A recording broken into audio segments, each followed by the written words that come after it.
sisters in Christ, friends and neighbors, grace to you and peace from God and from our Lord and Savior Jesus Christ. Amen. Our gospel text today, I imagine at first reading, perhaps struck a chord with some of us. Perhaps it left us feeling a little uneasy. Perhaps it brought back maybe some personal memories, hit us in a place that we can very truly, very really relate to. It talks about some very real experiences that we as people will go through in life. Some experience on a more personal basis than others, but I would guess that many of the things talked about in our gospel text today that most of us, either personally, ourselves, or someone we know, has experienced, right?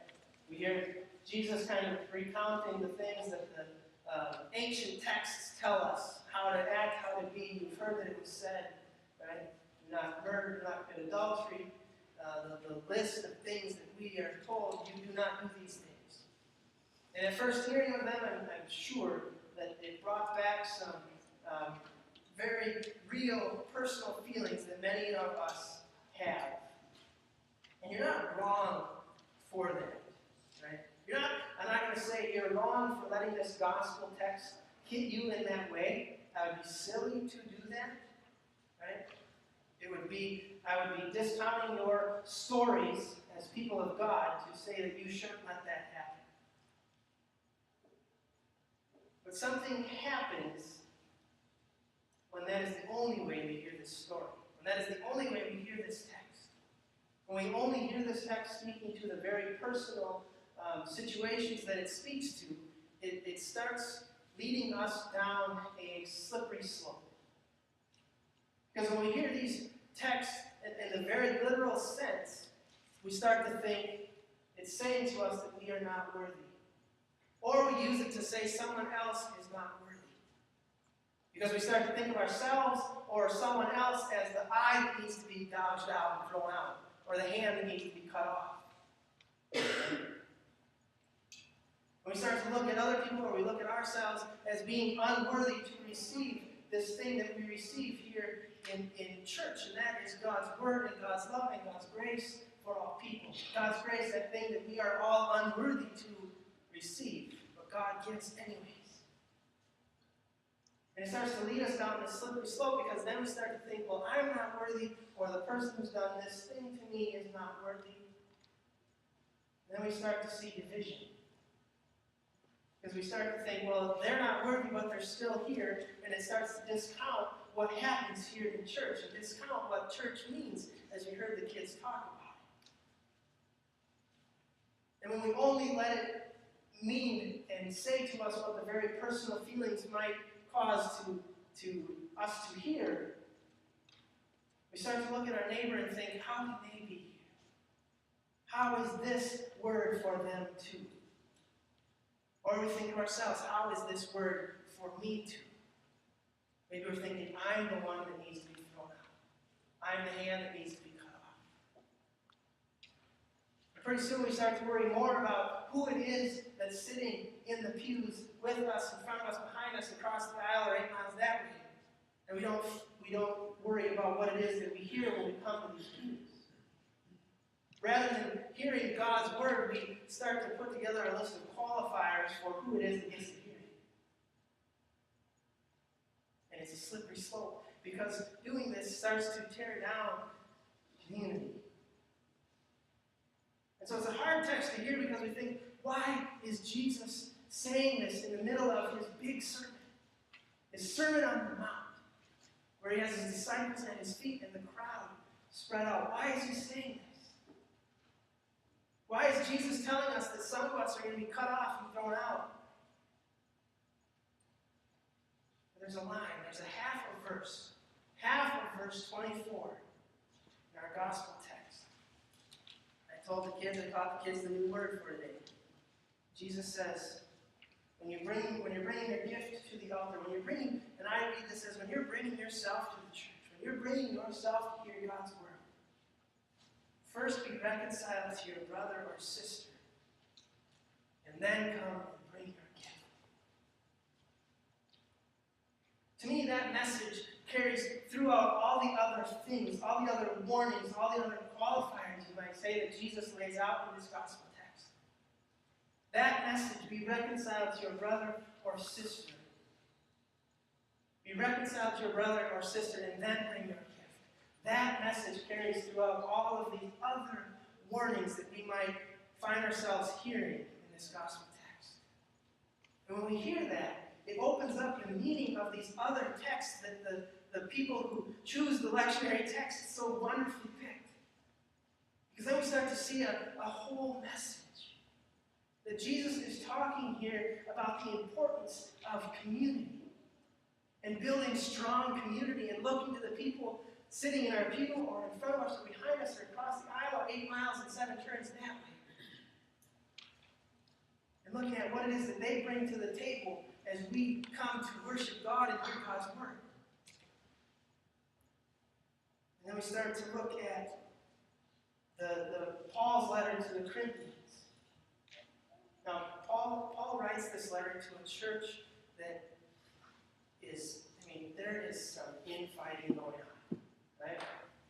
And in this letter to the church in Corinth, we find the most commonly selected wedding text, right?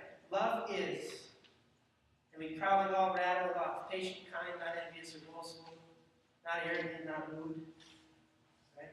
It's a beautiful text. If wedding couples would realize that it's one they need to remember when they're fighting, right? They hear it thinking this is how we're going to set out, and any wedding couple that tells me we want this text, I say, good, you better remember it in the times you fight. That you need to be patient and kind, not envious, not boastful.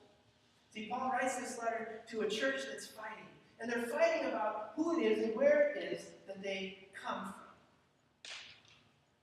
You say that you are from Paul, you say that you are from Paul, you say that you are from Apollos.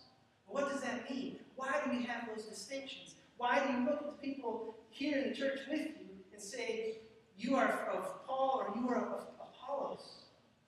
When really you ought to come and say, this is where I'm from and this is what we're here to hear.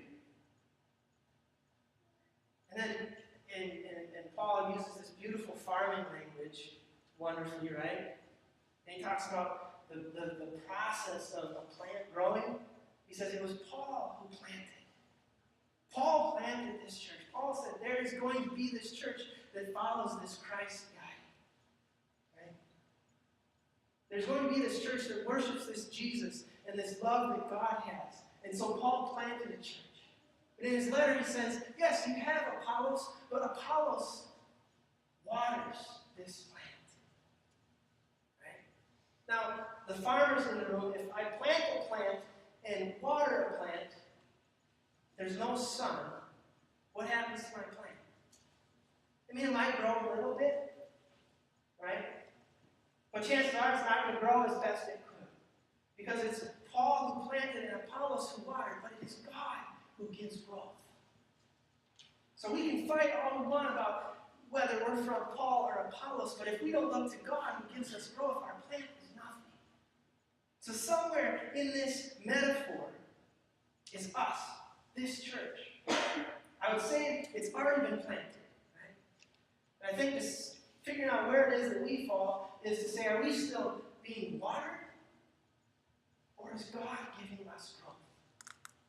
Is God shining God's light on this fertile soil? This plant that's been planted and watered. And is God shining God's light and giving growth? Or are we still in the watering phase? It's okay, maybe we are. Right? But I know enough about crops to know that when a plant is watered, or planted and watered, and grows, what do I get? Seeds. Right? Seeds come from mature plants. What do I do with seeds? I plant them. And I water them. And they grow. And when they grow, what do I get? Seeds. And what do I do with seeds? I plant them. And water them. And they grow. So Paul says to his church, why do you fight about whether you're from me, Paul, or Apollos, when it is God who's going to give you growth? Paul's saying, I don't want that glory. Now we bring our small g gods to the table sometimes. And that gets back to the gospel text and what it is, the things that we hold over people. The things that we say, that we use to say they are not worthy, are the gods that we have, the small g gods that we worship, that get in the way of us worshiping and giving thanks and praise to God who gives us growth.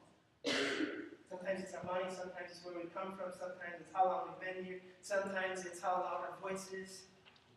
Whatever our God that we hold, it gets in the way of the big G God that we worship.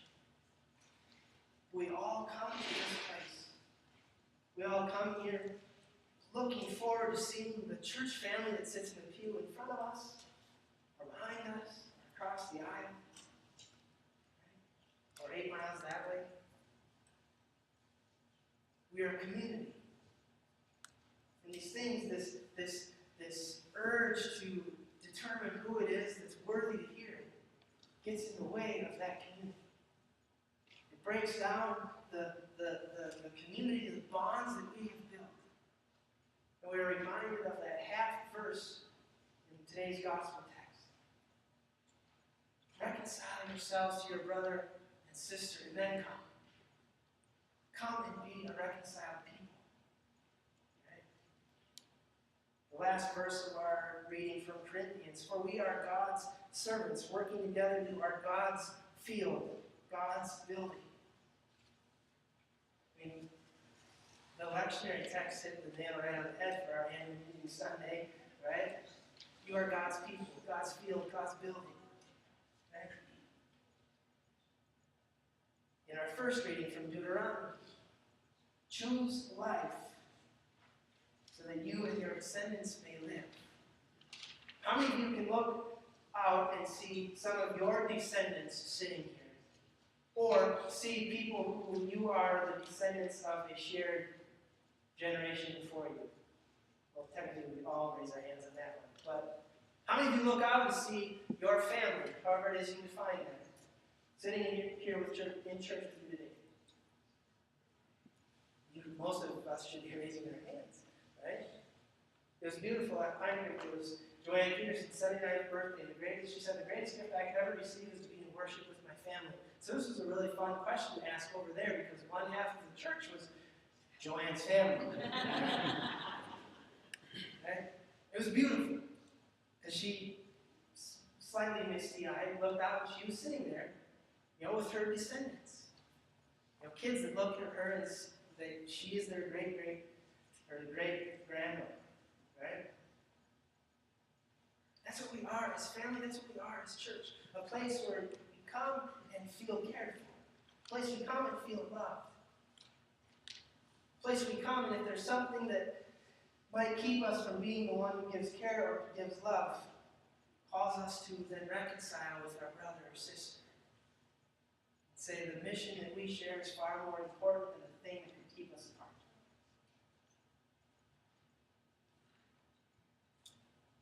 Choose life so that you and your descendants may live loving the Lord your God, obeying Him and holding fast to Him. For that means life to you and length of days. For we are God's servants, working together. You are God's field, God's building. There it is. Reconcile yourselves. Make things better with your brother and your sister. Realize what you've got with this family.